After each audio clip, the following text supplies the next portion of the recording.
समस्त नमस्कार। Praise the Lord. आज हूँ आम मानकर 6th सेशन। आ सेशन रे आम माने पाप और अपराध आ प्रकृत मन परिवर्तन विषय को लेकिन आम माने आलोचना करवा और ईश्वर वाक्य शुणा। आम मानकर 5th सेशन रे आम माने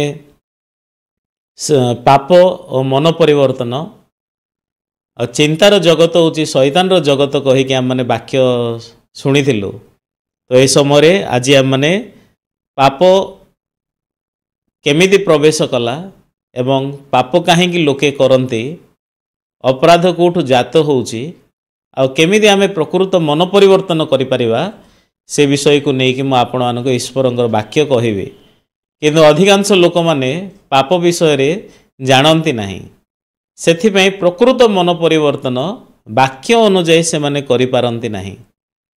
बाइबल जेतला माने देखिले बाइबल रे पाप किए करे, पाप को किए आरंभ कला, पाप केमिति मनुष्य ठारे प्रवेश कला, मनुष्य काहेकि पाप करुछि, मनुष्य करुछि ना आउ किए करुछि। आसंतो बाइबल द्वारा ताहा माने आविष्कार करिवा। जेतला माने वाक्य पढुछु सेतला माने जानिया पे पाउछु जदि शैतान न थांता ए जगत रे पाप मध्य न थांता। शैतान जदि आदि पुस्तक 3 पर्व रे आदम और हवा को जदि से प्रवंचना जदि करि न थांते ताहाले जगत रे पाप ही मनुष्य ठारे न थांता। तो पाप को आरंभ कला किए आसंतु वाक्य द्वारा देखिबा। प्रथम जोहन 3 पर्व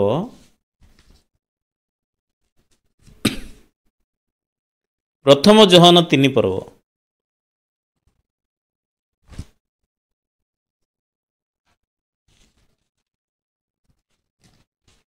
3 पर्वर 8 पद पढ़िबा।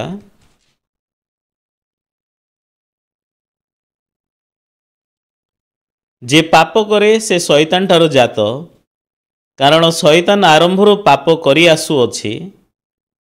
शैतान कार्य विनाश करिबा उद्देश्य रे ही ईश्वरंक पुत्र प्रकाशित हेले। जे कही ईश्वरंगडारु जात से पाप करे नाही, कारण ईश्वरंक बीज ताहाठारे रुहे आउ से ईश्वरंगडारु जात हबारु पाप करि पारे नाही।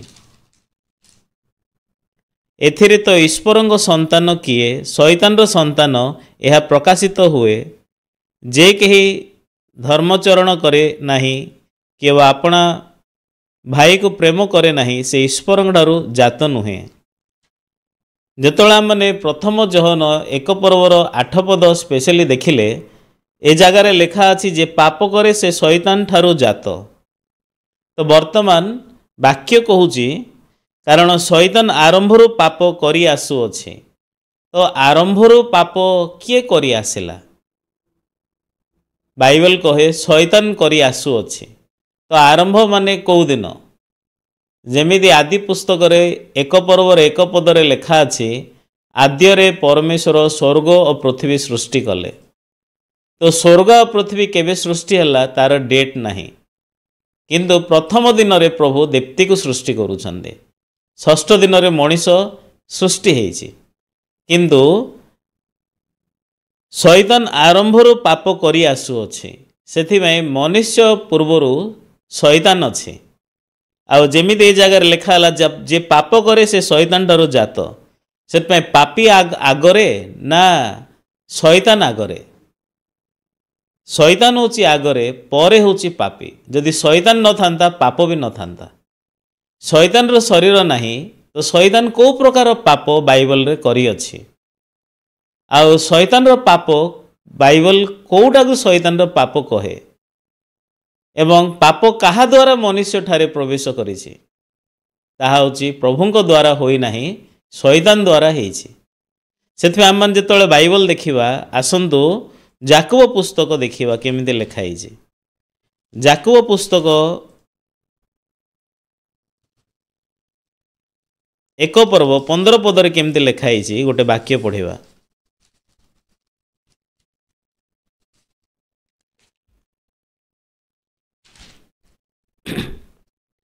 ताहापरे कामना गर्भधारण करी पाप प्रसव करे, पुणी पाप पूर्ण मात्रा रे वृद्धि पाई मृत्यु को जन्म दिए।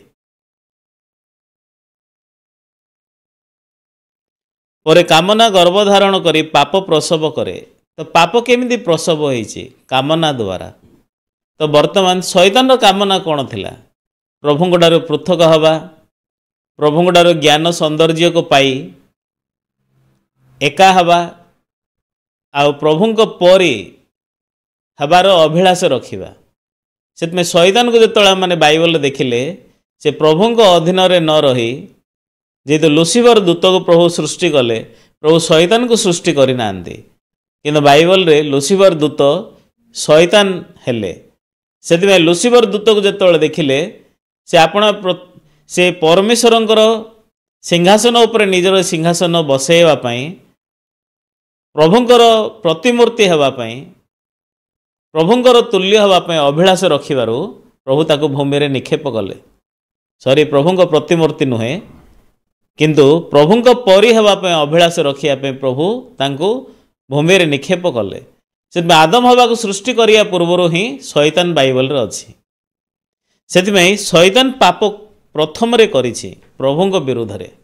ପ୍ରଭୁଙ୍କୁ ବଶୀଭୂତା ନ ହେବା, ପ୍ରଭୁଙ୍କୁ ନିଜର ପ୍ରଭୁ ନ ମାନିବା, ପ୍ରଭୁଙ୍କର ହୃଦୟ ଗ୍ରହଣ ନ କରିବା, ପ୍ରଭୁଙ୍କ ଅନୁସାରେ ଚାଳିତ ନ ହେବା, ପ୍ରଭୁଙ୍କ ଠାରୁ ଉଦ୍ଦେଶ୍ୟ, ପ୍ରଭୁଙ୍କର ସୃଷ୍ଟିର ଉଦ୍ଦେଶ୍ୟର ଭିନ୍ନ ଉଦ୍ଦେଶ୍ୟକୁ ରଖିବା, ନିଜ ମାଲିକକୁ ନିଜର ହୃଦୟରେ ନ ରଖିବା ହେଉଛି ବାଇବଲରେ ପାପ। ସେଥିପାଇଁ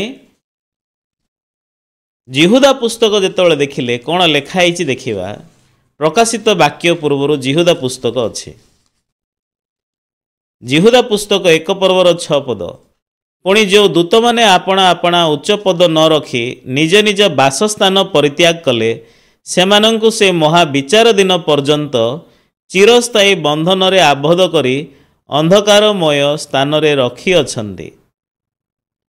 ପୁଣି ଯେଉଁ ଦୂତମାନେ ଆପଣା ଆପଣା ଉଚ୍ଚ ପଦ ନ ରଖି ନିଜର ପୋଜିସନ୍ ଛାଡ଼ିଦେବା, ନିଜର ଉଦ୍ଦେଶ୍ୟ, ସୃଷ୍ଟି ହୋଇଥିବା ଉଦ୍ଦେଶ୍ୟ ଛାଡ଼ିଦେବା, ପ୍ରଭୁ ଦେଇଥିବା ପଦ ନ ରଖି ବାସସ୍ଥାନ ପରିତ୍ୟାଗ କଲେ, ତ ପ୍ରଭୁ ଏ ଦୂତମାନଙ୍କୁ ବିଚାର କରିବା ପାଇଁ ନରକକୁ ସୃଷ୍ଟି କରିଛନ୍ତି।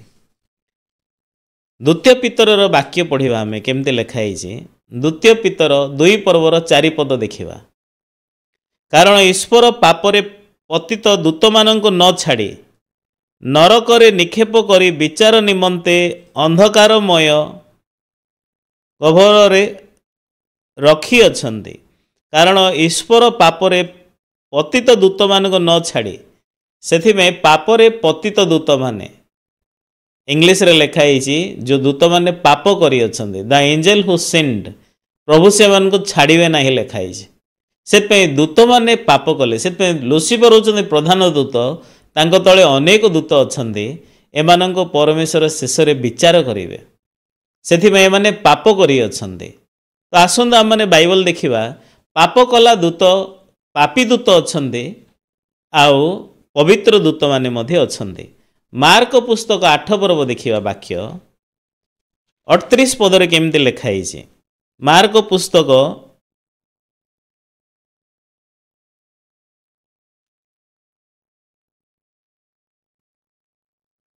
38 ପଦ। ପୁଣି ଯେ କେହି ଏହି କାଳର ବ୍ୟଭିଚାରୀ ଓ ପାପିଷ୍ଠ ଲୋକମାନଙ୍କ ମଧ୍ୟରେ ମୋହର ଓ ମୋହର ବାକ୍ୟ ବିଷୟରେ ଲଜ୍ଜାବୋଧ କରେ, ମନୁଷ୍ୟ ପୁତ୍ର ଯେତେବେଳେ ପବିତ୍ର ଦୂତମାନଙ୍କ ସହିତ ଆପଣା ପିତାଙ୍କ ମହିମାରେ ଆଗମନ କରିବେ, ସେତେବେଳେ ସେ ମଧ୍ୟ ତାହା ବିଷୟରେ ଲଜ୍ଜାବୋଧ କରିବେ। ତ ଏହି ଜାଗାରେ ଯେତେବେଳେ ଯୀଶୁଙ୍କର ପିତାଙ୍କ ମହିମାରେ ଆଗମନ କରିବେ ସେ ବିଷୟରେ ଲେଖା ଅଛି। ତ କ'ଣ এই ଜାଗାରେ ଗୋଟେ ୱାର୍ଡ଼ ଆପଣ ପାଇପାରିବେ, ମନୁଷ୍ୟ ପୁତ୍ର ଯେତେବେଳେ ପବିତ୍ର ଦୂତମାନଙ୍କ ସହିତ, ତ ବାଇବଲରେ ପବିତ୍ର ଦୂତମାନେ ମଧ୍ୟ ଅଛନ୍ତି, ବାଇବଲରେ ପାପ କଲା ଦୂତମାନେ ଅଛନ୍ତି। ସେଥିପାଇଁ ଏ ପାପ କଲା ଦୂତ ଆଉ କେହି ନୁହଁ, କିନ୍ତୁ ସେ ହେଉଛି ଶୈତାନ। ସେଥିପାଇଁ ଶୈତାନକୁ ଏ ଭୂମିରେ ନିକ୍ଷେପ କରାଯାଇଛି ତାର ଦୂତମାନଙ୍କ ସହିତ। ସେଥିପାଇଁ ବାଇବଲରେ ଲୁସିଫର ଦୂତ ଶୈତାନ ହେଲେ। ସେଥିପାଇଁ ଶୈତାନ ମନୁଷ୍ୟକୁ ପ୍ରବଞ୍ଚନା କରିବା ପାଇଁ ଏବଂ ନିଜର ଅଭିଳାଷକୁ ପୂରା କରିବା ପାଇଁ, ପରମେଶ୍ୱରଙ୍କର ତୁଲ୍ୟ ହେବା ପାଇଁ, ଯେହେତୁ ପ୍ରଭୁ ସମସ୍ତ ବିଷୟକୁ ସୃଷ୍ଟି କଲେ ଏବଂ ଆଦମକୁ କର୍ତ୍ତୃତ୍ୱକର୍ତ୍ତା କରିକି ସ୍ଥାପନ କଲେ, ସେଥିପାଇଁ ଆଦମକୁ ଯଦି ଏ ଠକିବ, ଆଦମ ଠାରେ ଯଦି ପ୍ରବେଶ କରିବ, ତାହେଲେ ପ୍ରଭୁଙ୍କର ସମସ୍ତ ବିଷୟ ଉପରେ ସେ କର୍ତ୍ତୃତ୍ୱ କରିପାରିବ। ସେଥିପାଇଁ ଆଦମ ଆଉ ହବାକୁ ମାରିକି ତାଙ୍କ ମଧ୍ୟରେ ପ୍ରବେଶ କରିକି ବଞ୍ଚିବା ପାଇଁ ଏବଂ ନିଜ ଅଭିଳାଷକୁ ପୂରା କରିବା ପାଇଁ ଶୈତାନ ଆଦମ ଆଉ ହବା ନିକଟକୁ ପ୍ରଭୁଙ୍କର ବାକ୍ୟକୁ ନେଇକି ଠକିବା ପାଇଁ ସେ ପହଞ୍ଚୁଛି।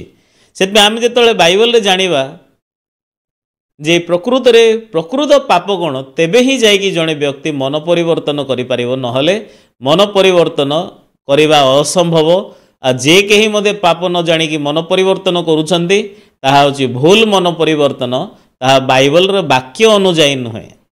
ଆମେ ମାଥ୍ୟୁ ପୁସ୍ତକ 25 ପର୍ବ ଯଦି ଦେଖିବା, ଏ ଜାଗାରେ ମାଥ୍ୟୁ 25ର 41 ପଦ ଦେଖନ୍ତୁ। ତତ୍ପରେ ସେ ବାମ ପାର୍ଶ୍ୱସ୍ଥ ଲୋକମାନଙ୍କୁ ମଧ୍ୟ କହିବେ, ରେ ଶାପଗ୍ରସ୍ତ ମାନେ ମୋ ପାଖରୁ ଦୂର ହୋଇ ଶୈତାନ ତାହାର ଦୂତମାନଙ୍କ ନିମନ୍ତେ ପ୍ରସ୍ତୁତ କରାଯାଇଥିବା ଅନନ୍ତ ଅଗ୍ନି ମଧ୍ୟକୁ ପ୍ରସ୍ଥାନ କର। ଶୈତାନ ତାର ଦୂତମାନଙ୍କ ନିମନ୍ତେ ପ୍ରସ୍ତୁତ କରାଯାଇଥିବା ଅନନ୍ତ ଅଗ୍ନି ମଧ୍ୟକୁ ପ୍ରସ୍ଥାନ କର। ତ ବର୍ତ୍ତମାନ ଅନନ୍ତ ଅଗ୍ନି କାହା ପାଇଁ ତିଆରି ଅଟେ? ଶୈତାନ ଓ ତାର ଦୂତମାନଙ୍କ ପାଇଁ। ତ ମନୁଷ୍ୟ କାହିଁକି ନର୍କକୁ ଯିବ? ନର୍କ ମନୁଷ୍ୟ ପାଇଁ ସୃଷ୍ଟି ହୋଇନାହିଁ, କିନ୍ତୁ ଲୋକେ କାହିଁକି ନର୍କ ଯାଆନ୍ତି? ଯେହେତୁ ଲୋକଙ୍କ ମଧ୍ୟରେ ପାପ ପ୍ରବେଶ କରିଅଛି, ଶୈତାନର ଆତ୍ମା ବାସ କରୁଅଛି, ଲୋକ ପାପ କ୍ଷମା ପାଇନାହାନ୍ତି। ଏ ପାପ ପ୍ରବେଶ କରିଥିବାରୁ ଏ ପାପ ଜଣେ ବ୍ୟକ୍ତିକୁ ନର୍କକୁ ନେଇକି ଯିବ।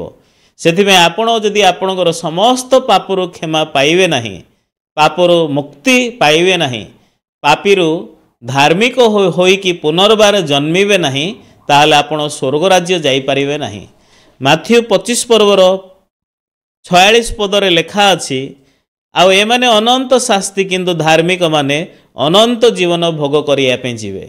ତ ବାଇବଲ କହୁଛି ପାପର ବେତନ ମୃତ୍ୟୁ, କିନ୍ତୁ ଧାର୍ମିକମାନେ ଅନନ୍ତ ଜୀବନ ଭୋଗ କରିବାକୁ ଯିବେ।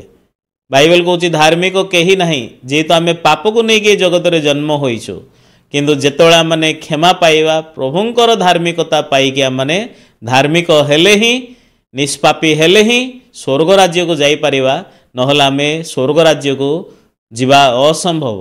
ସେଥିପାଇଁ ଯୀଶୁ କହିଲେ, ପୁନର୍ବାର ନ ଜନ୍ମିଲେ କେହି ଈଶ୍ୱରଙ୍କର ରାଜ୍ୟ ଦେଖିପାରେ ନାହିଁ। ପାପକୁ ନେଇକି ଜନ୍ମ ହୋଇଅଛୁ, ସେଥିପାଇଁ ସମ୍ପୂର୍ଣ୍ଣ ପାପ କ୍ଷମା ପାଇ ପୁନର୍ଜନ୍ମ ପାଇଲେ ହିଁ ଈଶ୍ୱରଙ୍କର ସନ୍ତତି ହେଲେ ହିଁ ସ୍ୱର୍ଗ ରାଜ୍ୟକୁ ଆମେ ପ୍ରବେଶ କରିପାରିବା, ସ୍ୱର୍ଗ ରାଜ୍ୟ ଦେଖିପାରିବା। ସେଥିପାଇଁ ମନ ପରିବର୍ତ୍ତନ ପାପ କ'ଣ ତାହା ଯେହେତୁ ଲୋକେ ଜାଣନ୍ତି ନାହିଁ, ସେଥିପାଇଁ ପ୍ରକୃତ ମନ ପରିବର୍ତ୍ତନ କରିପାରନ୍ତି ନାହିଁ। ସେଥିପାଇଁ ଲୋକଙ୍କର ହୃଦୟରେ ପାପ କ'ଣ ଅପରାଧ କ'ଣ ତାହାର ମଧ୍ୟ ପ୍ରଭେଦ ନାହିଁ। ତ ଆସନ୍ତୁ ଆଜି ଆମେ ଧ୍ୟାନ କରିବା ଏବଂ ଗୋଟେ ଗୋଟେ ବିଷୟ ଆଉ ଶୁଣିବା। ଯେତେବେଳେ ସାଧାରଣ ଲୋକଙ୍କୁ ବାଇବଲ ଯେତେବେଳେ ଦେଖିଲେ, ପାପକୁ ବ୍ୟାଖ୍ୟା କରିବା ପାଇଁ, ଜଣେଇବା ପାଇଁ ପ୍ରଭୁ ରୋଗକୁ ବ୍ୟବହାର କରୁଛନ୍ତି ଏବଂ ଅନେକ ବିଷୟ ଦ୍ୱାରା ପ୍ରଭୁ ପାପ କ'ଣ ତାହା ଲୋକଙ୍କୁ ଜଣାଉଛନ୍ତି। ସେ ଭିତରୁ ଆମେ ଯଦି ଦେଖିଲେ, କୁଷ୍ଠ ରୋଗ ବିଷୟରେ ପ୍ରଭୁ ଲେବୀୟ ପୁସ୍ତକରେ କହିଛନ୍ତି। ତ କୁଷ୍ଠ ରୋଗ ହେଉଛି ଗୋଟେ ରୋଗ, ଯେତେବେଳେ ବ୍ୟାକ୍ଟେରିଆ, ଭାଇରସ୍ ବା ଭୂତାଣୁ ଯାହା ମଧ୍ୟ କୁଷ୍ଠ ରୋଗର ପ୍ରବେଶ କରେ ମଣିଷଠାରେ, ତାହେଲେ 1 ବର୍ଷରୁ 5 ବା 7 ବର୍ଷ ପର୍ଯ୍ୟନ୍ତ ଜଣାପଡ଼େ ନାହିଁ ସେ ଲୋକକୁ କୁଷ୍ଠ ରୋଗ ହୋଇଛି। କୁଷ୍ଠ ରୋଗ ଯେତେବେଳେ ହେଲେ ସେ କ'ଣ କରିବ? ସେ ମନୁଷ୍ୟର ସମସ୍ତ ସେନ୍ସକୁ ମାରିଦେବ। ସେଥିପାଇଁ କୁଷ୍ଠ ରୋଗ ହୋଇଥିବା ଜାଗାରେ ମଣିଷର ସ୍କିନ୍ରେ, ଦେହରେ ଚେତା ନଥିବ। କଟି ଯାଇଥିଲେ, କଣ୍ଟା ଦ୍ୱାରା ଫୋଡ଼ି ହେଇଥିଲେ, ରକ୍ତ ବହିଲେ ମଧ୍ୟ ସେ ଲୋକକୁ ବଥା ହେବ ନାହିଁ। ସେଥିପାଇଁ କୁଷ୍ଠ ରୋଗ ଜଣେ ଲୋକର ସେନ୍ସକୁ ମାରି ଦେଉଛି। କୁଷ୍ଠ ରୋଗ ଯେତେବେଳେ ହେଲେ ସେ ବ୍ୟକ୍ତି ନିଜେ 3 ବର୍ଷ ପର୍ଯ୍ୟନ୍ତ ଜାଣିପାରେ ନାହିଁ ବୋଲି ମୁଁ ଶୁଣିଛି।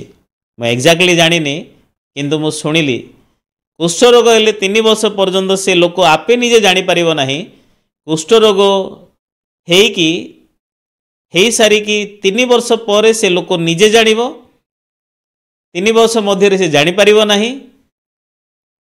ଆଉ 6 ବର୍ଷ ପରେ, 5ରୁ 7 ବର୍ଷ ପରେ ଅନ୍ୟ ଲୋକମାନେ ଜାଣିବେ ଏ ଲୋକର କିଛି ସମସ୍ୟା ଅଛି।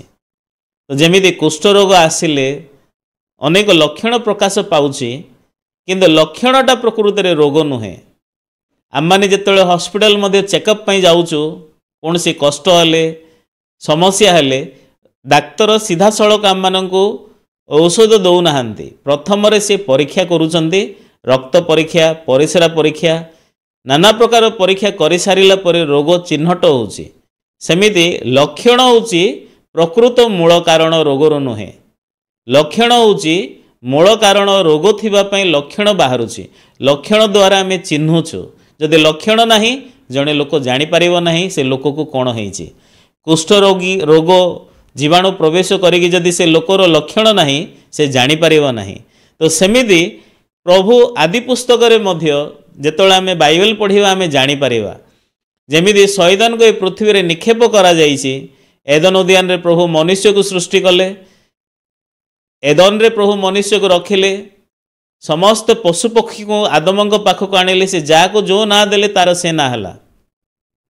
किंतु आदम निमंते अनुरूपी सहकर्णी किए नथिले सेतळको प्रभु आदम निमंते चिंता कले उपयुक्त सहकारिणी निर्माण करिया गोटे पंजीरा द्वारा से हवा को सृष्टि कले आदमंकर बक्षस्थल काटी गोटे पंजीरा बाहर कले आ तो द्वारा स्त्री को सृष्टि कले आदम पाखक आणिले एवं दुहे उलग्न थिले किंतु सेमानकर लज्जाबोध नथिला आदि पुस्तक 2 पर्व रे मनुष्य ठारे पाप नाही मनुष्य ठारे प्रभुंकर प्रतिमूर्ति प्रभुंकर सादृश्य अच्छी आदि पुस्तक रे प्रभु आदम को आज्ञा देले हवा को सृष्टि करिया पूर्व 15 पद और 16 पद जदि आम देखा आदि पुस्तक 16 पर्व 2 पर्वर 16 पर्व 16 पद और 17 पद से जगार जो आम वाक्य पढ़िले से जगार प्रभु आदम को एमती कहले आसतु आम वाक्य देखा आदि पुस्तक 2 पर्व 16 पद सदाप्रभु परमेश्वर से मनुष्य को आज्ञा दे कहले तुम्हें उद्यानर समस्त वृक्षर फल स्वच्छंदे भोजन करिपार मात्र सत्सत ज्ञानदायक वृक्षर फल भोजन करिब नाही जेहेतु जो दिन ताहा खाइब से ही दिन नितांत मरिब तो प्रभु ये जगार मनुष्य को आज्ञा देले उद्यानर समस्त वृक्षर फल स्वच्छंदे भोजन करिपार मात्र सत्सत ज्ञानदायक वृक्षर फल भोजन करिब नाही जेहेतु जो दिन ताहा खाइब से दिन नितांत मरिब 9 पद गोटे वाक्य देखिबा सदाप्रभु परमेश्वर से भूमिर नाना जातीय सादृश्य सुखाद्यर वृक्ष पुणी से उद्यानर मध्य स्थान रे अमृत वृक्ष और सत्सत ज्ञानदायक वृक्ष उत्पन्न कले तो ये जगार देखिले नाना जातीय सादृश्यर सुखाद्यर वृक्ष तो ये नाना जातीय सादृश्य आम शरीर पाई उत्तम किंतु पुणी से उद्यानर मध्य स्थान रे अमृत वृक्ष सत्सत ज्ञानदायक वृक्ष उत्पन्न कले उद्यानर मध्य स्थित 2टा वृक्ष अच्छी अमृत वृक्ष खाइले अनंत जीवन मिलिब अमृत वृक्ष जीशुख्रीष्ट को बुझाऊँगी अनंत जीवन को बुझाऊँगी किंतु सत्सत ज्ञानदायक वृक्ष खाइले मनुष्यर आत्मा मरीज मृत्यु हम मृत्यु घटव प्रभु जिते मनुष्य को निर्माण कले भल मंदर ज्ञान देना किंतु 3 पर्व जदि आम देखा 1 पदरु सदाप्रभु परमेश्वर निर्मित भूचर पशु मान मध्य सर्प सर्पेक्षा खल थिला से नारी की कहला आग एक सत्य उद्यान कौन सी वृक्षर फल खाइबा को परमेश्वर तुम्ह मान को निषेध करी अछंती तो शैतान भल भाव एदन उद्यान रे थिला सेथिपई से शुणिची प्रभु जिते आदम को आज्ञा देइछंती किंतु शैतान ए जगार डायरेक्टली कथा ही पारिबो नाही सेतपई सर्प सर्पेक्षा खल को शैतान सर्प को बाछिकी सर्प द्वारा नारी को से कथा होची आग एक सत्य तो बर्तमान तू विचार करे वाक्य ठीक ना भूल प्रभु कौन उद्यानर कौन सी वृक्षर फल खाइबा निषेध करिसंती कि प्रभु समस्त वृक्षर फल खाइबा को कहितिले एदनर मध्य स्थान रे 2टा वृक्ष थिला अमृत वृक्ष सतसत ज्ञानदायक वृक्ष प्रभु मनुष्य को सत असत ज्ञानदायक वृक्षर फल खाइबा निषेध करिसंती जो दिन तुम्हें खाइब से दिन नितांत मरिब शैतान भलरे जाने से वाक्य को आनिकी हवा को पचारुची जानियापाई जे ता हृदय रे वाक्य अच्छी ना नहीं हवा को जिते देखिले से वाक्य एक्जाक्टली जानी नहीं 2 पद 3 पद देखा नारी सर्प को कहला आम्भे माने उद्यानर समस्त वृक्षर फल खाई पारू केवल उद्यानर मध्यस्थित वृक्षर फल विषय प्रभु कही अछंती तुम्भे माने ताहा खाइब नाही और छुईब नाही ताहा कले मरिब। हबार हृदय रे वाक्य नाही किंतु हबा कौन कहउचंती उद्यानर परमेश्वर कही अछंती प्रभु सेमिति केबे कही नांती। प्रभु कही नांती तुम्भे माने ताहा खाइब नाही और छुईब नाही। उद्यानर मध्यस्थित वृक्षर विषय रे मु तुमको कहूअछि खाइब नाही छुईब नाही ताहा कले मरिब। प्रभु केबे सेमिति कही नांती। आपण माने तुलना करंतु आदि पुस्तक 3 पर्वर 3 पद आदि पुस्तक 2 पर्वर 17 पद ताहा संपूर्ण विपरीत। शैतान जेतବେଳେ हबार उत्तर शुणिले से जानिले तार हृदय रे वाक्य नाही। सेतबेलकु 4 पदरे सर्प नारी को कहला 3:4 तुम्भे माने कौनसी रूपे मरिब नाही।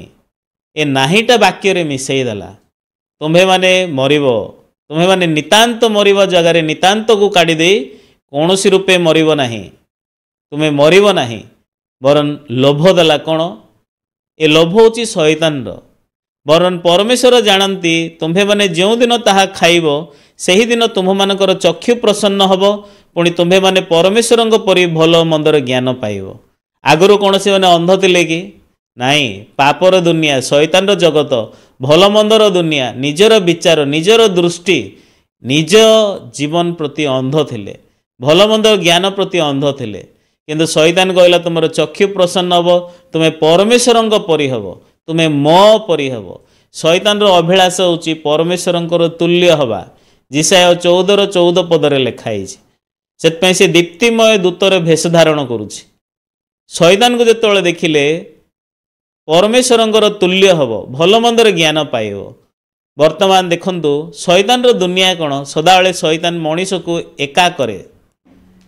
मनुष्य को केबे मध्य से अन्य मान सहित मिसेया दब नाही। मनुष्य को एक करवा निरला करवा निजर चिंतारे निजर भावनारे निजर गर्वरे निजर विचारे निजर मतरे मनुष्य को रखिया चेष्टा करिवो। आमे उपदेशक पुस्तक 4 पर्व जदि पढ़िबा से जगार वाक्य रे केमिति लेखाई आसंतो देखिबा। उपदेशक पुस्तक 4 पर्व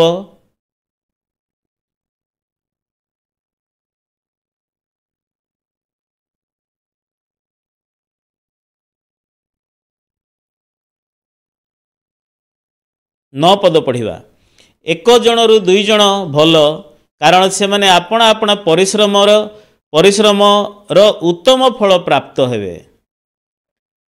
बाइबल कहूँ एक जनरु 2 जन भल तो एका रहिया भल ना 2 जन रहिया भल।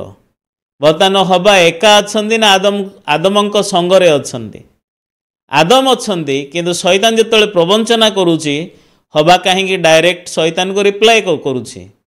सी जदि पचारे हुआ ना न जाना हूँ समस्या नहीं एक्जाक्टली वाक्य न जानी वाक्य जानी बोली देखे हवा हूँ समस्या। से हवा प्रभुंर वाक्य जानी ना जोटा प्रभु आदि पुस्तक 2:17 देइछन्ते किंतु प्रभुंर एक्जाक्ट वाक्य न जानी से आदि पुस्तक 3:3 कौन कहते आदि पुस्तक 2:17 पद वाक्य न कही अनुमानिक कहते कौन उद्यानर मध्यस्थित वृक्षर प्रभु कही खाओ नहीं कि छुओ नहीं ताहा कले मरिब। सेतबेलकु शैतान कहूँ तुम्हें कौन सी रूपे मरिब नहीं। तो आसतु ये 10 पद देखा से माने पड़िले जड़े आपना संगी की उठाइब मात्र जी पड़ा बेले एकाकी थाए और जहाँ को उठाइबा पई अन्य न थाए से संतापर पात्र लेखाई। एकाकी थिबा एका थिले पड़गले उठाइबा पई के लोक नाई किंतु जड़े आपना से माने पड़िले जड़े आपना संगी की उठेब मात्र जी पड़ा बेले एकाकी थाए और जहाँ को उठाइबा पई अन्य न थाए से संतापर पात्र। तो वर्तमान हवा जदि आदम को पचारते से प्रवंचित हुवंते नहीं किंतु आत्मविश्वास पाई जानिछि बोली भाबिबा पाई अनुमानिक अल्प ज्ञान पाई एक्जाक्ट वाक्य नथिबा पाई शैतान द्वारा हवा ठकी गले। जेहेतु प्रभु वाक्य केबे हवा को देई नांती आदम को देइछन्ते। हवार मस्तक होउचन्ती आदम हवा निजे मस्तक नुहंती किंतु जेतबेले सी आदम रु अलगा होउचन्ती पड़ी जाउचन्ती शैतान द्वारा प्रवंचित होउचन्ती। सेतपई शैतान सदाबेले जगिछि କାହାକୁ ସିଏ ଗ୍ରାସ କରିବ। ସେଥିପାଇଁ ବାଇବଲ ମଧ୍ୟ ପ୍ରକୃତରେ କହୁଛି ଶୈତାନ ଗ୍ରାସ କରିବା ପାଇଁ ସେ ପ୍ରକୃତରେ ଖୋଜି ବୋଲୁଛି। କିନ୍ତୁ ପ୍ରଭୁ ମଧ୍ୟ ଘୁମାନ୍ତି ନାହିଁ କି ପ୍ରଭୁ ମଧ୍ୟ ନିଦ୍ରା ଯାଆନ୍ତି ନାହିଁ। କାହିଁକି ଯେ ଇସ୍ରାଏଲକୁ ରକ୍ଷା କରୁଛନ୍ତି ସେ ତୁମକୁ ରକ୍ଷା କରିବେ ବୋଲି ଲେଖା ହେଇଛି। ସେଥିପାଇଁ ଶୈତାନର କ୍ୟାରେକ୍ଟର ଯଦି ଆମେ ଦେଖିଲେ, ସର୍ପକୁ ଯଦି ଦେଖିଲେ, ସାପର ଆଖି ପତା ନାହିଁ, ଆଇଲିଡ୍ ନାହିଁ, ଗୋଟେ ପରସ୍ତ ଅଛି ଆଖି ଉପରେ, ତାହା କେବଳ ବନ୍ଦ ହେବ। ସାପ ପ୍ରକୃତରେ ଶୁଏ ନାହିଁ ବୋଲି ଲୋକ କହନ୍ତି, କିନ୍ତୁ ସାପ ଶୋଉଛି, କିନ୍ତୁ ସାପ ଆଖି ବନ୍ଦ କରିପାରିବ ନାହିଁ। ସେଥିପାଇଁ ସାପ କେବଳ ସେ ଗ୍ରାସ କରିବ, ସେ କେବଳ ଗିଳିବ ସିଏ। କିନ୍ତୁ ବାଇବଲ ଯେତେବେଳେ ଦେଖୁଛୁ, ସର୍ପକୁ ଯେତେବେଳେ ଦେଖିଲେ ତାର ଜିଭ ଗୋଟେ କିନ୍ତୁ ବିଭକ୍ତ ଅଛି। ଶୈତାନର କାମ ସଦାବେଳେ କେବଳ ପ୍ରଭୁଙ୍କ ଠାରୁ ଆମମାନଙ୍କୁ ଅଲଗା କରିବାର କାମ। ସେଥିପାଇଁ ପ୍ରଭୁଙ୍କ ଠାରୁ ଅଲଗା କରିବା ପାଇଁ କ'ଣ ଦରକାର? ଅବିଶ୍ୱାସ ଦରକାର। ସେଥିପାଇଁ ଶୈତାନ ଅବିଶ୍ୱାସ ଦେଲା। ପ୍ରଭୁ ଜାଣନ୍ତି ଯେଉଁଦିନ ତୁମେ ତାହା ଖାଇବ ସେହିଦିନ ତୁମର ଚକ୍ଷୁ ପ୍ରସନ୍ନ ହେବ, ପ୍ରଭୁଙ୍କ ପରି ତୁମେ ହୋଇଯିବ। ପ୍ରଭୁ ଚାହାନ୍ତି ନାହିଁ ତୁମେ ତାହାଙ୍କ ପରି ହୁଅ। ସେଥିପାଇଁ ହବା ଏ ଶୈତାନର ଅବିଶ୍ୱାସ ହୃଦୟକୁ ଗ୍ରହଣ କରି ସତ ସତ୍ ଜ୍ଞାନଦାୟକ ବୃକ୍ଷକୁ ଯେତେବେଳେ ଦେଖିଲା, ସେତେବେଳକୁ ସେ ବୃକ୍ଷର ଫଳ ନୟନର ଲୋଭଜନକ, ଜ୍ଞାନ ଦେବା ନିମନ୍ତେ ବାଞ୍ଛନୀୟ, ସେ ଫଳ ତୋଳି ଖାଇଲେ, ଆପଣ ସମସ୍ତ ସ୍ୱାମୀଙ୍କୁ ଦିଅନ୍ତେ, ସେ ମଧ୍ୟ ପ୍ରକୃତରେ ଖାଇଲେ। ସେଥିପାଇଁ ମନୁଷ୍ୟ ଫଳ ଖାଇ ସାରିଲା ପରେ ମଣିଷ ମରିଗଲା ପରେ ଶୈତାନ ତୁମେ ମରିଲ ବୋଲି ସେମାନଙ୍କୁ କହିଲା ନାହିଁ, ତୁମେ ଉଲଗ୍ନ ଅଛ କହିଲା। ଶୈତାନ ସେ ଠକିଲା, ଶୈତାନ ମିଛ କହୁଛି। ଆଗରୁ ସେମାନେ ଉଲଗ୍ନ ଥିଲେ, ଫଳ ଖାଇଲାରୁ ଉଲଗ୍ନ ହୋଇନାହାନ୍ତି। କିନ୍ତୁ ଆଦମ ହବା ବର୍ତ୍ତମାନ ଯେହେତୁ ପ୍ରଭୁଙ୍କର ରୋବକୁ ଶୁଣି ପାରୁନାହାନ୍ତି, ପ୍ରଭୁଙ୍କର ହୃଦୟ ଶୁଣି ପାରୁନାହାନ୍ତି, ଦିନାବସନ ସମୟରେ ଗମନକାରୀ ସଦାପ୍ରଭୁଙ୍କର ରୋବ ଶୁଣି ଆଦମ ଆଉ ତାଙ୍କ ଭାର୍ଯ୍ୟା ଦୁହେଁ ଲୁଚିଲେ ଲେଖା ହେଇଛି। ସେମାନେ ଉଲଗ୍ନତାର ବୋଧ ପାଇ ଡିମିରି ଗଛର ପତ୍ର ସେଇ ଘାଗରା ବନେଇକି ପିନ୍ଧିଲେ। ବର୍ତ୍ତମାନ ଉଲଗ୍ନ ନାହାନ୍ତି, ପ୍ରଭୁ ଆସୁଛନ୍ତି ଖୋଜିବା ପାଇଁ। ଆଦମ ତୁମେ କେଉଁଠାରେ? ପ୍ରଭୁ ମଣିଷ ପାଖକୁ ଆସୁଛନ୍ତି। ସେଥିପାଇଁ ବାକ୍ୟ ପ୍ରଭୁ ହେଉଛନ୍ତି ସତ୍ୟ ଈଶ୍ୱର। ହଜିଯାଇଥିବା ଲୋକଙ୍କୁ ଖୋଜିବା ପାଇଁ ଆସିଲେ। ହଜିଯାଇଥିବା ଲୋକ ପ୍ରଭୁଙ୍କୁ ଖୋଜି ପାରିବ ନାହିଁ। ଯିଏ ଭୁଲ ରାସ୍ତାରେ ଯାଇଛି ସେ ପ୍ରଭୁଙ୍କ ପାଖକୁ ଫେରି ପାରିବ ନାହିଁ ନିଜ ଦ୍ୱାରା। ମଣିଷ ନିଜେ ମନ ପରିବର୍ତ୍ତନ କରିପାରିବ ନାହିଁ। ସେଥିପାଇଁ ଆଦମ ହବା ପ୍ରଭୁଙ୍କ ନିକଟକୁ ଯାଇପାରିବେ ନାହିଁ ନିଜ ଦ୍ୱାରା। ସେ ବୃକ୍ଷ ପଛକୁ ଯାଇକି ଲୁଚିଲେ। ପ୍ରଭୁ ପଚାରିଲେ, ଆଦମ ତୁମେ କେଉଁଠାରେ? ସେ କହିଲା, ମୁଁ ଆପଣ ଉଲଗ୍ନତା ସକାଶେ ଭୀତ ହେଲି, ତୁମ ରୋବ ଶୁଣିଲି, ଭୀତ ହେଲି ଆଉ ଲଜ୍ଜିତ ହେଲି, ସେଥିପାଇଁ ମୁଁ ନିଜକୁ ଲୁଚେଇଲି। ଏ ଲାଜ କିଏ ଦେଲା ତାଙ୍କ ହୃଦୟରେ? ପ୍ରଭୁ ଦେଇନାହାନ୍ତି, ଶୈତାନ ଦେଇଛି। ସେ ନିଜକୁ ଲୁଚଉଛି। ପ୍ରଭୁଙ୍କ ଠାରୁ କୌଣସି ବିଷୟ ଗୁପ୍ତ ନାହିଁ, ସମସ୍ତ ବିଷୟ ପ୍ରଭୁଙ୍କ ସମ୍ମୁଖରେ ଖୋଲାଖୋଲି। ମଣିଷ ବୃକ୍ଷ ମଧ୍ୟରେ ଯାଇକି ଲୁଚିଛି। ପ୍ରଭୁ ତାଙ୍କର ଠିକଣା ଜାଣିବା ପାଇଁ ପଚାରୁନାହାନ୍ତି ତୁମେ କେଉଁଠି ଅଛ, କିନ୍ତୁ ତା ହୃଦୟର ଠିକଣା କ'ଣ? ଫଳ ଖାଇଛି, ଶୈତାନର ସ୍ୱର ଶୁଣୁଛି, ଅବିଶ୍ୱାସ ଅଛି, ଶୈତାନ ପ୍ରବେଶ କରିଛି, ସେ ମରିଯାଇଛି। ଏଇଟା ସେ ନିଜେ କେବେ ଜାଣିପାରିବ ନାହିଁ। ନିଜର ଠିକଣା ଜାଣିଲେ ହିଁ ଲକ୍ଷ୍ୟସ୍ଥଳକୁ ଯାଇପାରିବ। ଆମ ଜୀବନର ଲକ୍ଷ୍ୟ ହେଉଛନ୍ତି ପ୍ରଭୁ, ପାପ କ୍ଷମା, ପାପରୁ ମୁକ୍ତି, ପୁନର୍ବାର ପ୍ରଭୁଙ୍କ ସହିତ ସଂଯୁକ୍ତ ହେବା। କିନ୍ତୁ ବର୍ତ୍ତମାନ ନିଜର ଆତ୍ମାର ଅବସ୍ଥା ନ ଜାଣିଲେ ଜଣେ ଲୋକ କେମିତି ପ୍ରଭୁଙ୍କ ପାଖକୁ ଫେରିପାରିବ? ସେଥିପାଇଁ ପ୍ରଭୁ ଜଣେ ଲୋକର ଆତ୍ମାର ଠିକଣା ଜଣାଇବା ପାଇଁ ପ୍ରଶ୍ନ ପଚାରିଲେ, ଆଦମ ତୁମେ କେଉଁଠାରେ? ସେ କହିଲେ, ମୁଁ ଭୀତ ହେଲି, ଆପଣ ଉଲଗ୍ନତା ସକାଶେ ମୁଁ ଲୁଚିଲି। ତ ପ୍ରଭୁ ପଚାରିଲେ, ଆମ୍ଭେ ଯେଉଁ ବୃକ୍ଷର, ପ୍ରଭୁ ପଚାରିଲେ ତୁମେ ଉଲଗ୍ନ ଅଛ ତୁମକୁ କିଏ କହିଲା? ପ୍ରଭୁ କେବେ ମଧ୍ୟ ଆଦମ ହେବାକୁ କହିନାହାନ୍ତି। ଆସନ୍ତୁ ଆମେ ବାକ୍ୟ ଦେଖିବା। ଆଦି ପୁସ୍ତକ 3 ପର୍ବ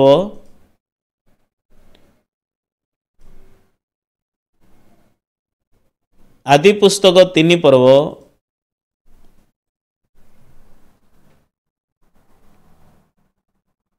11 ପଦ। ସେ କହିଲେ, ତୁମେ ଉଲଗ୍ନ ଅଛ, ଏହା କିଏ ତୁମକୁ ଜଣାଇଲା? ପ୍ରଭୁ ତ ଜଣେଇ ନାହାନ୍ତି, ତ ଜଣେଇବା ଲୋକ ଆଉ ଜଣେ ଅଛି। ତ କାହାର ସ୍ୱର ସେମାନେ ଶୁଣୁଛନ୍ତି? ଶୈତାନର ଶୁଣୁଛନ୍ତି। ଆପଣଙ୍କ ଜୀବନରେ ଆପଣ କେବେ ରିଏଲାଇଜ୍ କରିଲେ କି ବାକ୍ୟ ଦ୍ୱାରା ଯେ ମୁଁ ଯାହା ଶୁଣୁଛି ତାହା ପ୍ରଭୁଙ୍କର ନୁହେଁ, ତାହା ଶୈତାନର? प्रभु कौन कहले से कहले तुम्हें उलग्न अच्छ यह किए तुमको जणाइला। आदम जाने नहीं जे शैतान रो शुणुची आम्भे जो वृक्षर फल खाइबा निषेध करिथिलु ताहा कि तुमे खाइअछ। आदम कहले तुम्हें जो स्त्री को मोर संगिनी हेबाकु देइअछ से मते सेही वृक्षर फल देले तहिरे मु खाइली। सेतले सदाप्रभु परमेश्वर नारी के कहले ए कि कल। नारी कहला सर्प मते भुलाइला तहिरे मु खाइली। आज प्रत्येक लोक माने हबांक परी प्रभुଙ୍କ सम्मुखरे छिड़ा होचंती। यह हूँ संपूर्ण भूल। समस्त मनीष कहते हे प्रभु आमे पाप कलु आमको क्षमा कर। कहीं से माने सेमिति प्रार्थना करुछंती जेहेतु से माने जानती नहीं पाप केमिति प्रवेश कला किए आम ठारे रहीकि पाप करुअछि। देखंतु जदि ए जगार आदम और हवा पाप करिसंती ताहाले प्रभु आदम और हवा को अभिशाप दवा दरकार। किंतु प्रभु 14 पदरे काहाको अभिशाप दौरान 14 पद वाक्य देखिबा तो सदाप्रभु परमेश्वर सर्प को कहले एही कार्य करिबा हेतुरु तुम्भे समस्त ग्राम्य वन्य पशुठारु अधिक सापग्रस्त हल।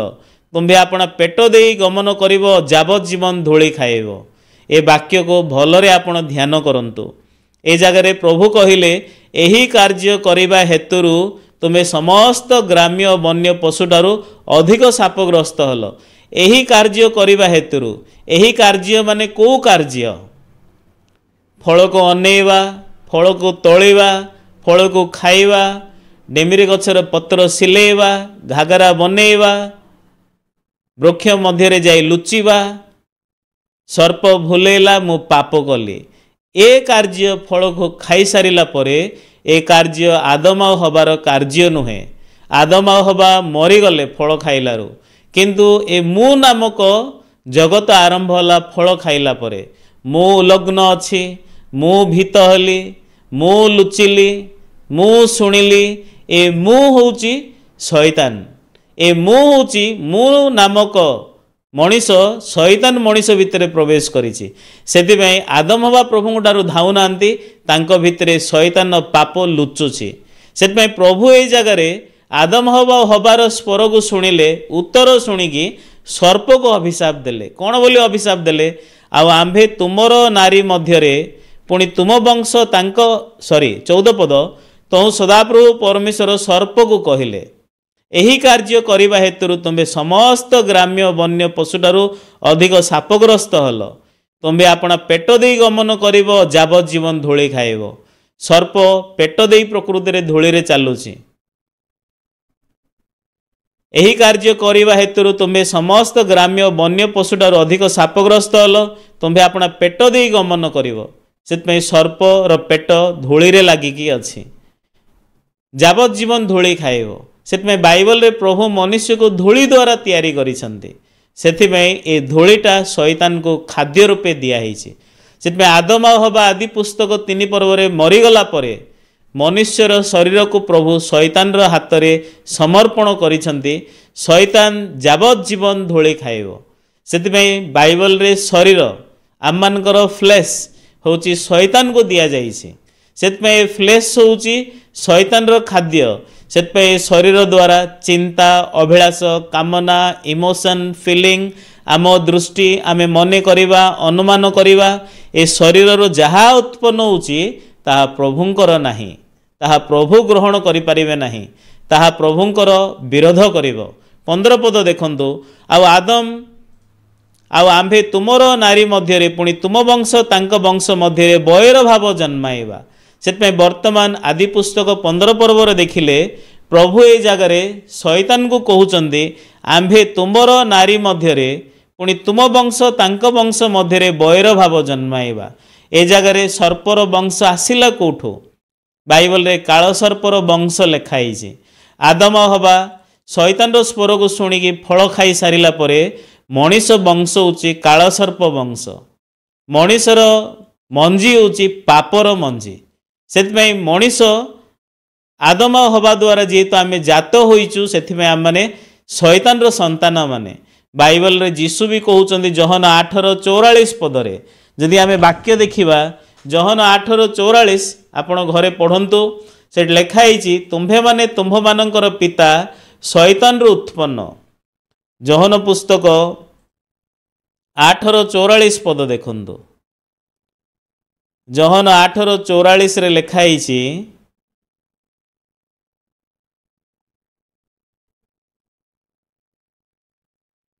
तुम्भे माने तुम्भ मानकर पिता शैतान ठारू उत्पन्न, आउ तुम्भ मानकर पितार कामना साधन करिबा तुम्भ मानकर इच्छा, कामना मध्य आपणकर नाही। पितार कामना साधन करिबा तुम्भ मानकर इच्छा। से आद्यरु नरघातक, आउ से सत्य रे रुहे नाही। आदम हवा को प्रथम रे मारी देइछि। से ताठारे सत्य नाही, ताठारे वाक्य नाही। कारण ताहारे सत्य नहीं। जेतेबेले से मिथ्या कुहे सेतेबेले से निज ठारू कुहे। कारण से मिथ्यावादी और मिथ्यावादीर पिता। सेथिमाई मनीष मिथ्यावादी काहेकि से होची मिथ्यावादीर पिता होची शैतान। शैतान मिछ कुहे। सेथिमाई आपणकर प्रत्येक चिंता होची मिछ। आपणकर हृदय रे जहा जात होची मिछ।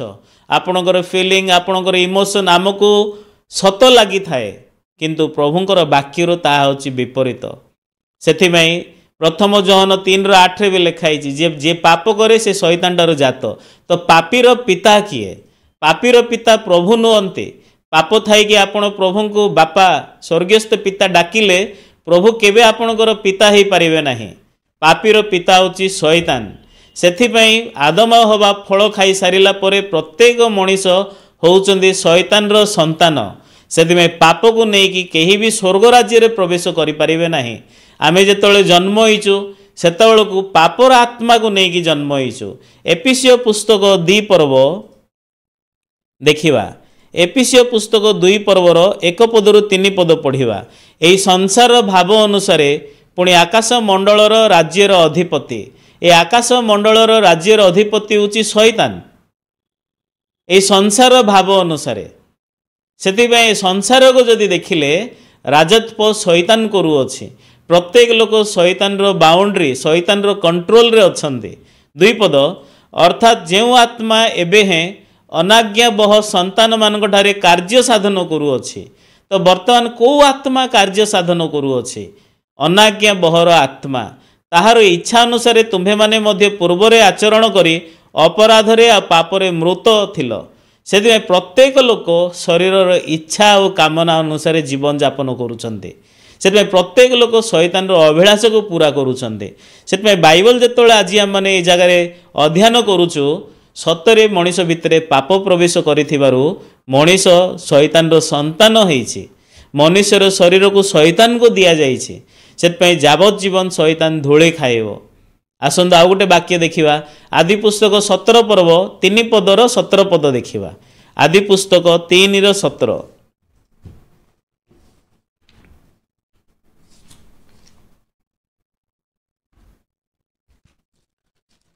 आदि पुस्तक 3:17।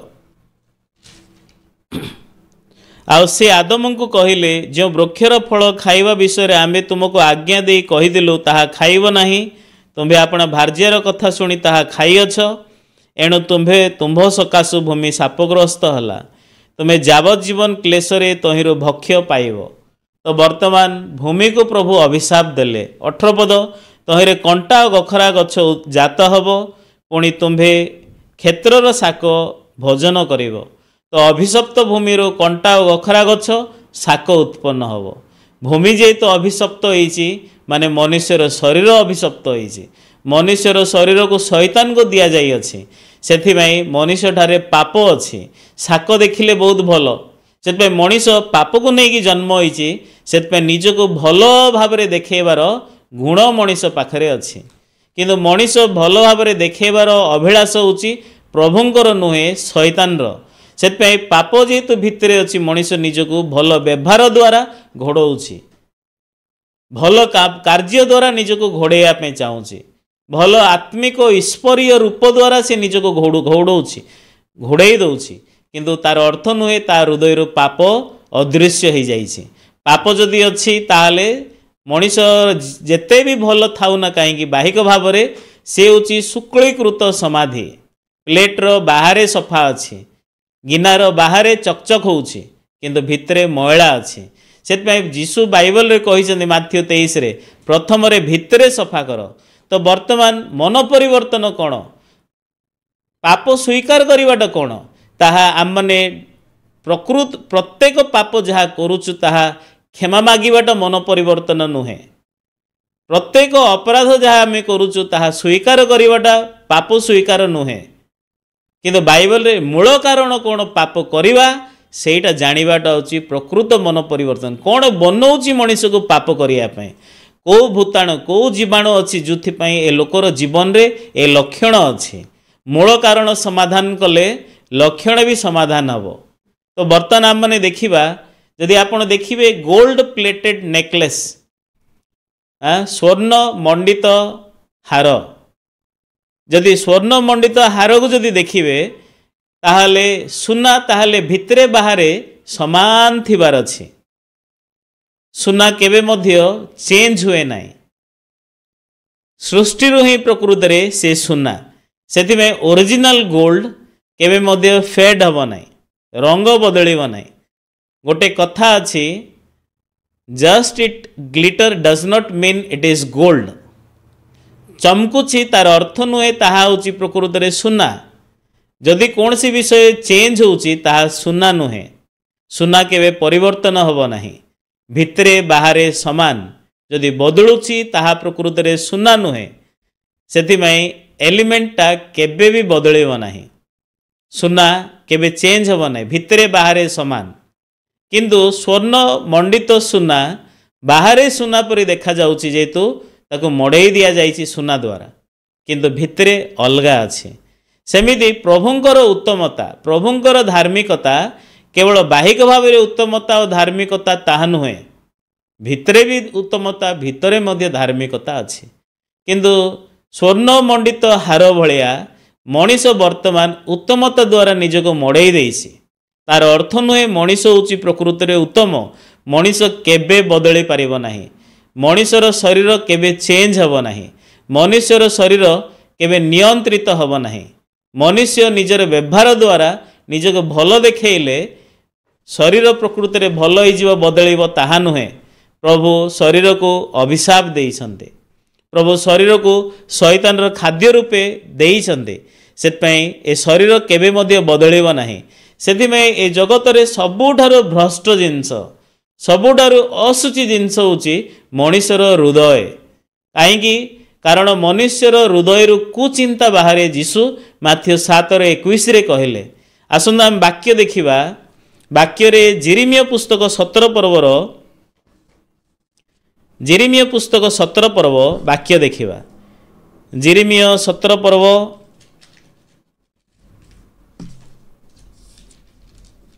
रो 9 पद वाक्य देखिबा केमदे लेखा है। अंतकरण सबुठारु कपटमय अंतकरण सबुठारु कपटमय लेखा अछि। अप्रीति कार्य पीड़ित किए ताहा जानी पारे। अंतकरण सबुठारु कपटमय गोटे दुईटा जिनसरु नुहे समस्त विषय प्रकृति रे अंतकरण होछि कपटमय। सेथिमाई आम हृदय होछि अविरत मंद। आम हृदय होछि जेहेतु अविरत मंद आम अंतकरण मध्य कपटमय बाइबल प्रकृति रे जगार कहू अछि। अप्रीति कार्य पीड़ित ताहा किए जानी पारे लेखा अछि। सेथिमाई आममानकर व्यवहार जोगु आमने मंद ताहा नुहे किंतु आममानकर अंतकरण सबुठारु कपटमय।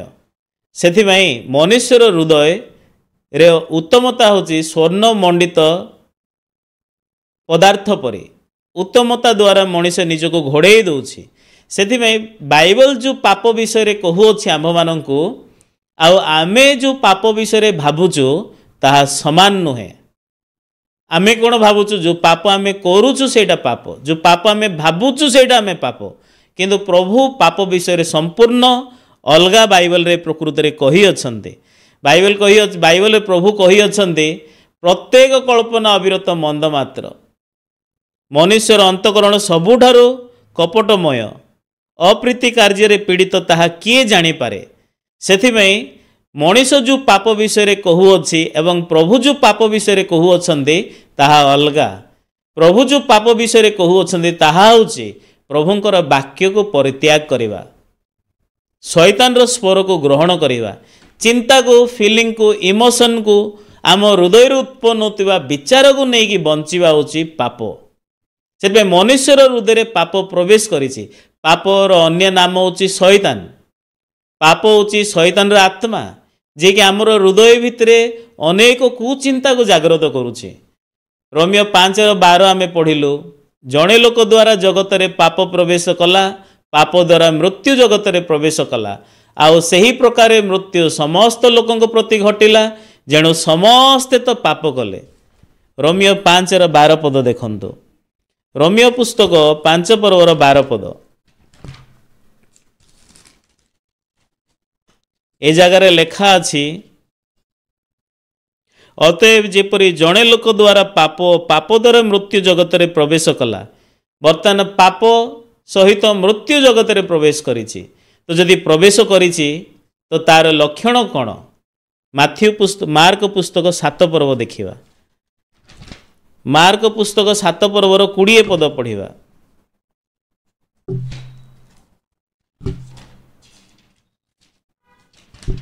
मार्क पुस्तक 7 पर्वर 20 पद।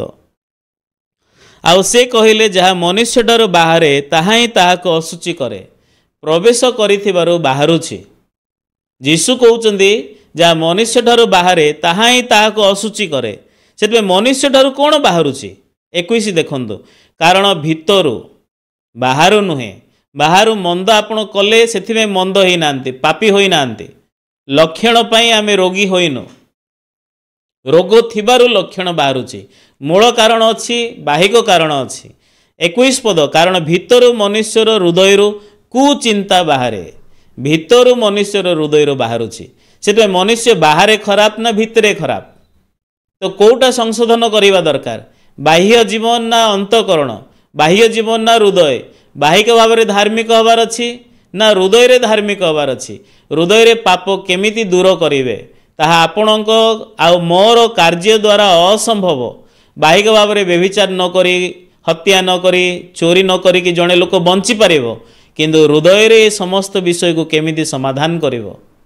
सेतिमे बाइबल जहाँ पाप विषय रे कहू अछि, मनुष्य जहाँ पाप बोली मने करू अछि ता संपूर्ण भिन्न। 22 पद, बेश्यागमन, चर्जिया, नरहत्या, व्यभिचार, लोभ, दुष्टता, शठता, कामकता, ईर्षा, दृष्टि, निंदा, अहंकार, मूर्खता, यही समस्त मंद विषय भितर बाहरी मनुष्य को असुचि करुछि। सेतिमे भितर बाहर को बाहरुछि। सेतिमे प्रभु कौन पाप कहउचंती ताहा आमे ध्यान देवा उचित। बाइबल आसंत आमे आउ गोटे वाक्य देखिबा, जोहन पुस्तक 16 पर्व देखिबा। जोहन पुस्तक 16 पर्व 9 पदरे कौन लेखा अछि? पाप विषय रे कारण से माने मोठारे विश्वास करंती नहीं। 8 पद, से आसी पाप धार्मिकता विचार विषय रे जगत को प्रमाण देवे। किए आसीबे? पवित्र आत्मा आसिले। सेथिबाई से कौन कहंती? पाप विषय रे कारण से माने मोठारे विश्वास करंते नहीं। तो पवित्र आत्मा आसिकी कौन पाई पाप करुचु ताहा कहिया परिवर्ते काहेकि विश्वास करूनु तू जीशु तोर पाप बहन करी नहीं जाइछंती, से विषय रे आसिकी आम मानकु चेतना देवे। तो वर्तमान पाप माने कौन? कारण से माने मोटारे विश्वास करंती नहीं। वाक्य विश्वास न करिवा, वाक्यर भिन्न हृदय को रखिवा, वाक्यर भिन्न चिंता को रखिवा, प्रभुंकर वाक्य को परित्याग करिवा, आदम हवा सतसत ज्ञानदायक वृक्षर फल खाओ नहीं कहिया वाक्य को फिंगिबारु शैतान स्वर को ग्रहण कले। तो मन परिवर्तन कौन? फल को खाइबा पूर्वर वाक्य परित्याग कले, द्वितीय फल खाइछन्ते। तो वर्तमान आमको कौन करिवार अछि? मो उल्लग्न होइछि ताहा समस्या नहीं, किंतु समस्या कौन? चिंता को फिंगी, विचार को फिंगी प्रभुंकर वाक्य को ग्रहण करिवा होउछि प्रकृत मन परिवर्तन। बाइबल रे सेथिमै बाइबल रे एमिति किए मन परिवर्तन करिसंती? आसंत आमे देखिबा। जदि आमे रोमियो पुस्तक 7 पर्व वाक्य काढ़िबा, ए जगह पाउलंकर मन परिवर्तन विषय आमने पढ़िबा।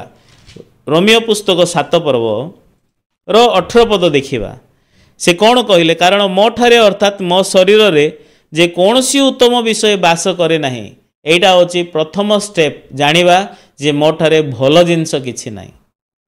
पाउल को देखिले छोट बेले गामिएल पाद तले बसिकी शिक्षा पाई से जड़े बढ़िले फारूसी अनुसार बंचिले से व्यवस्था पालन अनुसार से जड़े धार्मिक छोट बेलू से व्यवस्था पालन करिसंती किंतु पाउल केमिति मन परिवर्तन कले से जानिले प्रभु सम्मुखरे जे मोठारे कौनसी उत्तम जिनस नाही आउ कौन जानिले देखिवा 18 पद यह मु जाने जेणु मु इच्छा करि पारुअछि किंतु जहा उत्तम ताहा करिवा निमंते मोहर सामर्थ नाही इच्छा गुटे अछि भलो करिया पई ए भलो करिवार इच्छा होछि पापर शैतान रो मनीष ठारे भलो जिनस नाही भलो लोक मंद लोक भलो हवा पे इच्छा कले कौन भलो लोक हबो कि मंद लोक भलो हवा पे इच्छा कले भलो हबो नाही मंद लोक रो समस्त पाप क्षमा हेले धार्मिक हबो सी एटा ही गोटे रास्ता धार्मिक हबार सेथिमाई मंद लोक भलो लोक हवा पे इच्छा करिकी भलो व्यवहार कले बाहिक भाव में भलो भितरे मंद से मंद लोक भल हाँपे इच्छा कर चिंता होची शैतान से पाउल हृदय भल काम कर इच्छा अच्छी किंतु से कौन पाइले भल कर शक्ति नहीं प्रभु केवल आम मान इच्छा दौरान ताहा नहीं शक्ति भी दौरान किंतु पाउल जानीपारे इच्छा अच्छी शक्ति नहीं से इच्छाटा पाउलंकर नुहे शैतान से शैतान लोक मान हालिया करुची पाप अच्छी किंतु तू भल लोक है भल करवा दरकार भल जीवन यापन करवा दरकार पाप करवा उचित नहीं भल काम करी बंचे लोक मैंने चेष्टा करी करी करी करी हालिया जाउछंती बल नाही पारु नाहंती सेथिमे 18 पदरे पाउल यह प्रकृत में कहले मोर सामर्थ नाही पाउल फेल हो गले भल इच्छा करने चेष्टा करी फेल हो गले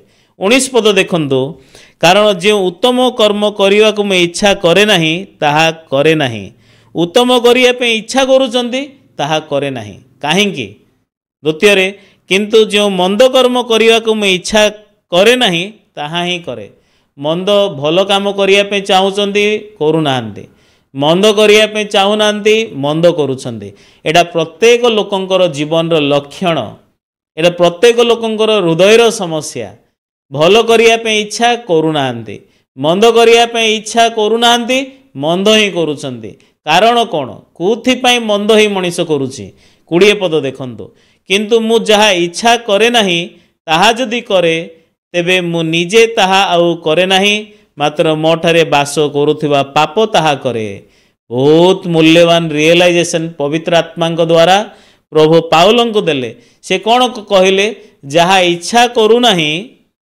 करे नहीं ताहा जदि करे इच्छा कौन करूना पाप पाप करने इच्छा नहीं जदि पाप करुछंती तेबे मु निजे ताहा आउ करे नहीं मात्र मोटारे बास करुथिबा पाप ताहा करे से बास करुथिबा पाप ही पाप करे बास करुथिबा पाप ही मनीष को उत्तम कार्य करे कही हृदय देकी हालिया करे तो बर्तमान मनीष को नचौछि किए मनीष को किए बर्तमान हालिया करुछि मनीषर हृदय भितर किए पाप करुछि पाउल कहिले मो ठारे मात्र तेबे मु निजे आउ ताहा करे नहीं पाउल निजको दोष दौना हवा केमिति पाप स्वीकार कले सर्प भूलेला मु कली आज प्रत्येक लोक हवा परी पाप स्वीकार करुछंते हे प्रभु शैतान भूलेला मु पाप कली आमे केमिति मन परिवर्तन करिवा दरकार केमिति पाप स्वीकार करिवा दरकार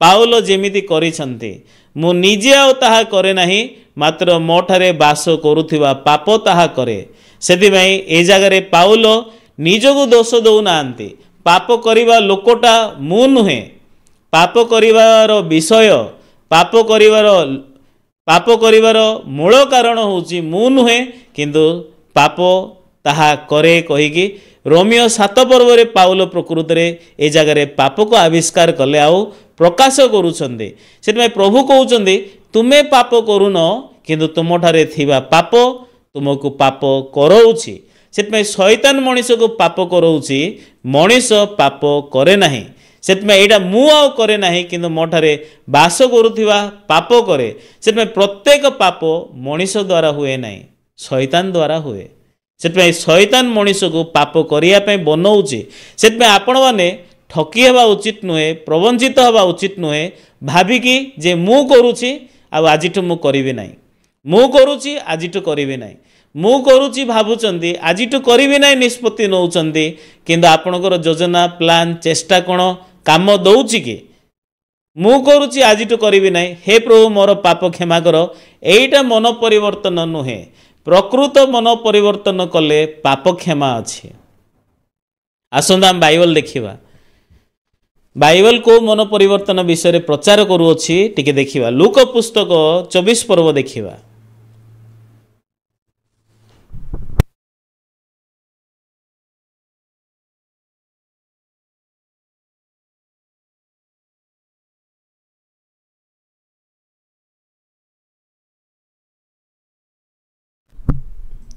लूक पुस्तक 24 पर्व देखंतु, लूक पुस्तक 24 पर्व 47 पद देखंतु।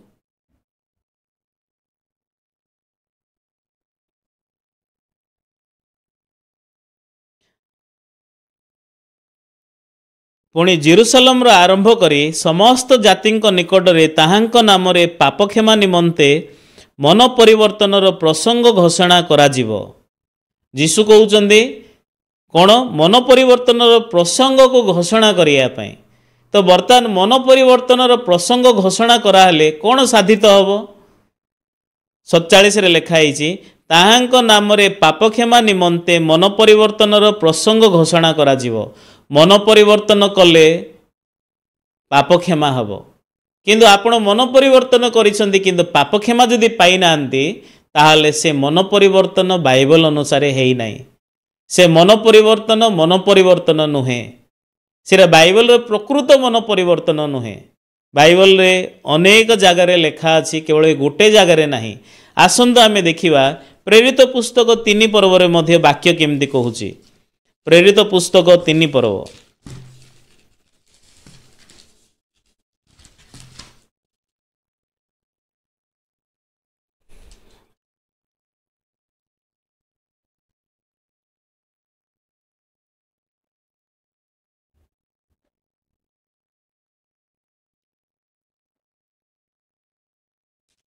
3 पर्वर 19 पद, अतएव जेपरि आपण मानकर पाप मोचन होई पारे एथिपई मन परिवर्तन करी फेरी आसंतु। मन परिवर्तन करी कि फेरी आसीबाटा बाइबल कहूची। तो मन परिवर्तन कौन? मु कला समस्त पाप को स्वीकार करिवाटा मन परिवर्तन नुहे। मन परिवर्तन होची फेरी आसीबाटा। मन परिवर्तन करी फेरी आसिले कौन हबो? 20 पद, ताहाले प्रभुंक छामरु सांत्वनार समय उपस्थित हबो। पुणी आपण मानक निमंते पूर्व निरूपित ख्रीष्टंक अर्थात जीशुंकु से प्रेरण करिवे। सेथिबई प्रकृत मन परिवर्तन कले फेरी आसिले कौन हबो? पाप मोचन होई पारे। प्रकृत मन परिवर्तन कले पाप मोचन हबो। पाप मोचन हले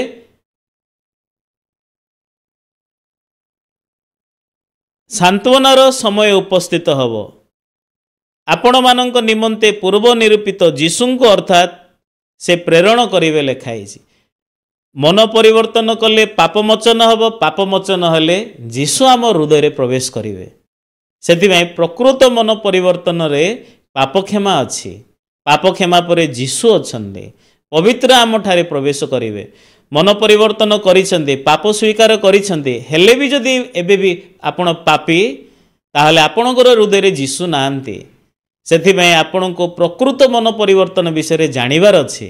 सेथिबई वीडियो माध्यम द्वारा मु आपण माननको प्रकृत मन परिवर्तन, पाप स्वीकार, पाप कोण ताहा आपण मानको मु अधिक प्रचार करिया पे चाहे। एवं मु आशा करे जेपरि आमने वाक्य द्वारा आमने सत को चिन्हि पारिबा एवं वाक्य अनुଯାୟୀ मन परिवर्तन करिबा, वाक्य अनुଯାୟୀ विश्वास करिबा, वाक्य अनुଯାୟୀ आमर हृदय मध्य जीशु जेपरि प्रवेश करिवे एवं आमने वाक्य सहित एक ही आत्मिक जीवन बंचिबा। सेथिबई मु आपण माननको ए वीडियो द्वारा कहिया पे चाहे।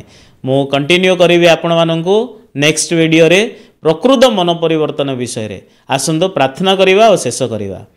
आम्भमानଙ୍କର मंगलमय स्वर्गस्थ पिता प्रभु आम मैंने धन्यवाद देवछु प्रभु यही प्रकार यूट्यूब लाइव माध्यम द्वारा तुम्हें आम मानकर हृदय प्रकृत वाक्य दियो एवं वाक्य अनुजाई मन परिवर्तन पाप कौन अपराध कहीं होउची कहीं मु बदलू नहीं कहीं मोर शरीर में परिवर्तन नहीं प्रभु केमिति आमे फेरी आसी पारिबो आम हृदय रे किभଳି भाबरे प्रकृत विश्वास पाई पारिबो एवं पाप क्षमा पाई प्रभु सहित एक होई जेपरि आत्मिक जीवन आमे न बंची तुम्हें आम मानकर हृदय रे बास करी बंचिबो सेथिमै प्रभु तुम्हें आम माननकु ज्ञान एवं प्रकृत सत्य को दियो ज्ञान को दियो एवं आम माननकु समस्त को तुम्हें अनुग्रह दियो जे कहीं मध्य यूट्यूब द्वारा शुणुचंते समस्त को तुम्हें साहाय्य कर एवं समस्त को सत्य को आविष्कार करिकी प्रकृत आत्मिक जीवन बंचिबा निमंते अनुग्रह दियो आशीर्वाद कर